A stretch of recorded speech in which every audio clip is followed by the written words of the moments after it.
વાત હવે ખેડાની કરીએ। ખેડાનું વડતાલ ધામ ફરી એક વખત વિવાદમાં આવ્યું છે।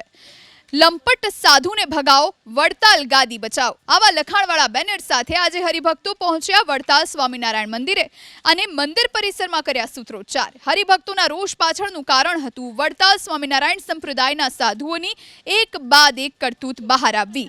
જગત પાવન સ્વામી સામે એક યુવતીએ દુષ્કર્મનો આરોપ લગાવતા જ જગત પાવન સ્વામી ભૂગર્ભમાં ઉતરી ગયા છે। હજુ તો આ કાંડ બહાર આવ્યો જ હતો ત્યાં તો વધુ એક સાધુનો અશ્લીલ વિડીયો વાયરલ થતા હરિભક્તોમાં ભારે રોષ ફેલાયો। આજે રાજ્યભરમાંથી હરિભક્તો વડતાલ મંદિરે પહોંચ્યા અને આવા લંપટ સાધુઓને ભગાવવાની માંગ કરી। હરિભક્તોના મતે નૌતમ સ્વામી છે આવા લંપટ સાધુઓનો સરદાર, તેને પણ ભગાવવામાં આવે। ચોંકાવનારી વાત તો એ છે કે હરિભક્તો જ્યારે ઓફિસમાં આવેદનપત્ર આપવા માટે પહોંચ્યા તો કોઈ સાધુ આવેદનપત્ર સ્વીકારવા પણ ન આવ્યા। આખરે હરિભક્તોએ ઓફિસના એક કર્મચારીને આવેદનપત્ર આપી રજૂઆત કરવી પડી। હરિભક્તો જ્યારે ઓફિસમાં ગયા આ સમયે મંદિરના સિક્યોરિટીવાળાઓએ મીડિયાને દૂર રાખવાનો પ્રયત્ન કર્યો। એક તબક્કે તો મીડિયાકર્મીઓ સાથે સિક્યોરિટીવાળાની ઝપાઝપી થઈ।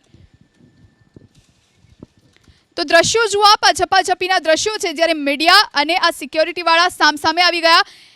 એબીપી અસ્મિતાની ટીમ પણ એ સમયે હાજર હતી અને તેમની સાથે સિક્યોરિટીવાળા ધક્કા મુક્કી કરતા નજરે પડ્યા હતા।